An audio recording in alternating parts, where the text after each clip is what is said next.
tayo guys, no? So, ating kakainin yung ating ininit na pananghalian na eh. So,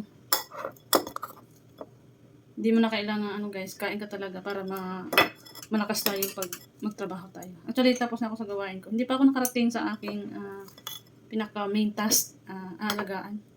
Dito pa ako kay employer. Kaya, habang dito pa tayo, napakadali lang ng trabaho, yan, at kakain din tayo eh. So, sabi naman ni Amo, kain ka lang kung anong gusto mo. Ba't ka pa magpapabayad? Kumain na tayo, di ba? O, diba? Kain tayo guys.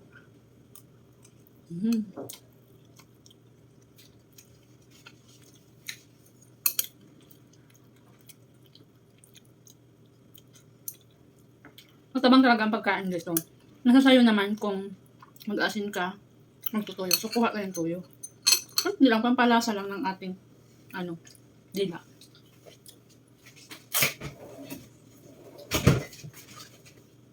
So, ito yung tuyo nila dito. Not sponsored, no?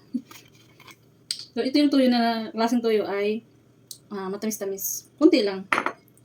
Para naman may kunting, tayo, nalasahan sa pagkain. Sobrang tabang talaga, guys. Halos na, wala na talagang asin kung gustuhin. Ayan, din nilang ibang mga ricados like sa atin, di ba? Mostly is may pagkamatis, sibuyas, luya, may bawang. So, sa kanila is bawang lang talaga. Sibuyas na dahon, yung panghalo sa itlog. Wala nang iba. So, konting lang din yung asin. Not salty, not too oily, not oily. Kailangan nila yung kasi nagpapapayat yung mga chikwa pag may edad na sila. Tayo, baliktad eh. Kain tayo ng kain. Kumain tayo. Diba? Kaya malalakas pa talaga ang matatanda dito. Actually, mainit pa yung aking nating kanin. Kaya nagyaw-yaw muna tayo dito. Pagdating doon sa alaga ko, hindi ko alam kung ano ang mga gawain ko doon. Ito ang buhay abroad dito guys. Mag-isa ka lang, nalulungkot. Kaya gumagawa ka talaga ng paraan para hindi ka malungkot. Kahit anong gagawin mo. Maglinis, okay lang yan. Kayang-kaya yan. Gawaing bahay yan eh. So, hindi na yan bago sa atin.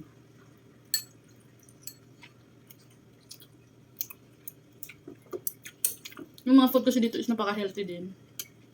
Kaya sa mga bago, dati talaga hindi ako parang, alam mo yung kakainin mo is wala talagang lasa. Kaya, tiniis ko na talaga na kainin din yung mga pagkain ganito.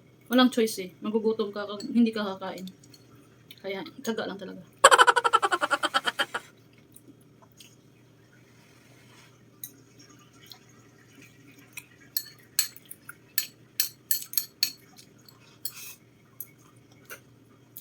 Ito namang gulay na to is, ang tawag nito parang, bilog yung dahon niya eh.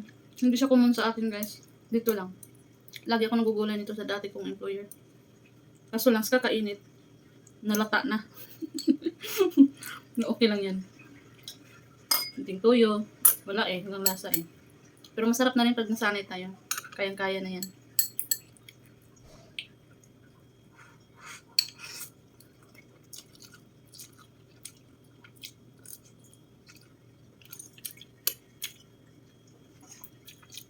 Nagkwento ako.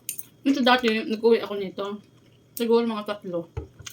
Gusto ko, parang nanibago yung mga anak ko. Ayaw na yung magtuyo niyan. Kaya binigay ko lang din sa aking kahin. Kasi iba talagang lasa niya. Hindi tulad sa atin. Talagang maalat. Malasahan yung alat ba. Pero walang magawa eh. Kailangan sanayin natin ating sarili. Kailangan i-adapt din natin yung culture nila dito. Sumunod din tayo kung anong mga dapat. Mga pagkain kasi dito guys, hindi na sila kailangan pumunta ng mga palengke. Yung bibili ng 1 kilo, bibili ng 2 kilo manok, good for diyan lang sila sa mga store na parang, sa atin SM eh, di ba? SM, Gaisano, or Robinson, yung ganun doon tayo namimili. Pero yung mga pagkain nila dito, like karne, nakaano na yan sila, nakabukod-bukod na yan, like, di ba, 1/8 lang. Gusto mo ng 1/8, 1/4, 1/2, 1 kilo. Nakabukod-bukod na yan. Nasasayo na yung kung kukuha ka ng marami. So, kain tayo guys mo.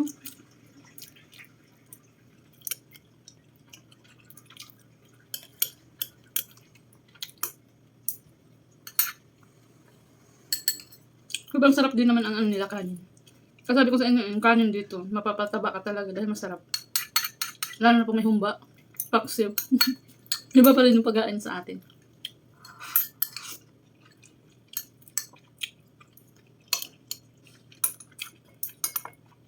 Yung niluto ko kagabi na itlog na may sibuyas, ang style na dito is, nalagyan niya ng tubig, yung itlog.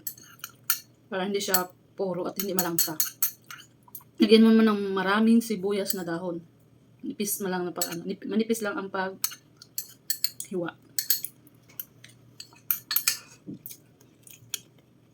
Busog na tayo nito, guys. Makakabusog siya. At akala mo, napakain na kumain. Yung mumuyain mo na isang dakot lang ng ano, kutsara or half ng kutsara. Ang tagal pa niyan, ang tagal pa ng ano, ang tagal pa ng muyain. 'Di ba? Abutan ka ng kaluod. Ganun sa atin, mabilis eh, para hindi maabutan sa ano. Nakakaumay ba?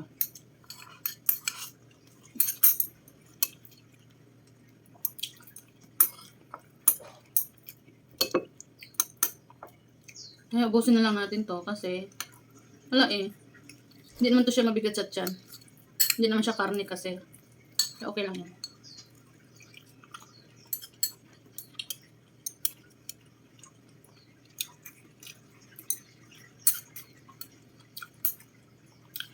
Sabi nga nila, may mga amo talaga na pakakainin ka ng marami. Kasi magbubuhat ka ng alaga mo.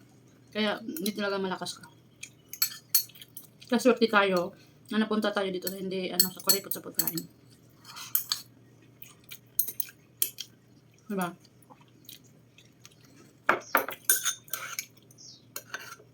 At saka healthy, ano to eh, healthy vegetables dahil pangwalis yan sa atin siya. Kasi sa atin, kung saan yung ano, masarap na pagkain. Kahit yun naman yung nagbibigay sa atin ng sakit. Totoo nga naman, di ba? Yung sobrang maalat, sobrang ma-oily, kaya marami tayong dinadaramdam o dinadamdam ng mga sakit. Kunti lang naman ang kanin, you know? Kunti lang siya. So, siguro kung inano ko kanina, isang ano lang siya, isang bowl lang na maliit. Sa atin yan, isang plato na yan, punong-puno na. Dito yan, parang mabigat na sa tiyan eh. Pag may mga gulay, nakakainin mo. Yan.